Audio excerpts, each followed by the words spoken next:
আসসালামু আলাইকুম সম্মানিত দর্শক। আজকে একটি গুরুত্বপূর্ণ বিষয় নিয়ে কথা বলব। সেটি হচ্ছে অনেক বাবা-মাই এসে আমার কাছে প্রশ্ন করে যে, "ডাক্তার সাহেব একটু যদি কষ্ট করে দেখতেন, আমার বাচ্চার পেনিসটা তো আমার কাছে অস্বাভাবিক মনে হচ্ছে।"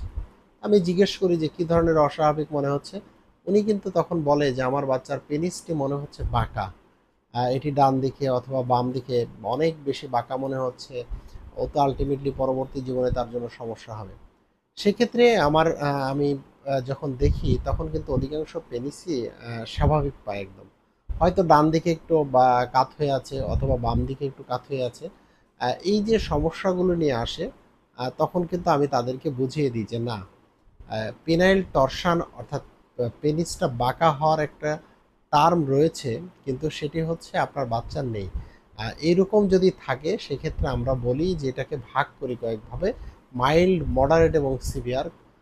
সেক্ষেত্রে অনেক বেশি যদি টরশন থাকে সেটাকে আমরা বলি 90 ডিগ্রি যদি বেশি হয়ে যায়, সেক্ষেত্রে অবশ্যই আমরা ব্যবস্থা নিই।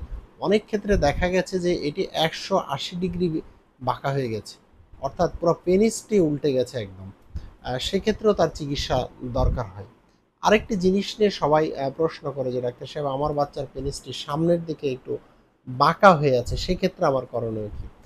বাঁকা যদি হয়ে থাকে এবং এটিকে আমরা কর্ডি বলি, যদি সত্যিকারের অর্থে কর্ডি থেকে থাকে, সেক্ষেত্রে অবশ্যই আপনাকে অপারেশনের মাধ্যমে পেনিসটিকে সোজা করতে হবে। নতুবা এই বাচ্চাটি যখন বড় হবে তার কিন্তু আল্টিমেটলি ইরেকশনে অর্থাৎ পেনিস যখন দাঁড়াবে বা লম্বা হবে সেক্ষেত্রে সে কিন্তু ব্যথা অনুভব করবে। আরেকটি গুরুত্বপূর্ণ বিষয় হচ্ছে তার যে বিবাহের পরবর্তী সময়ে তার কিন্তু মিলামিশায় গিয়ে আল্টিমেটলি প্রবলেম হবে।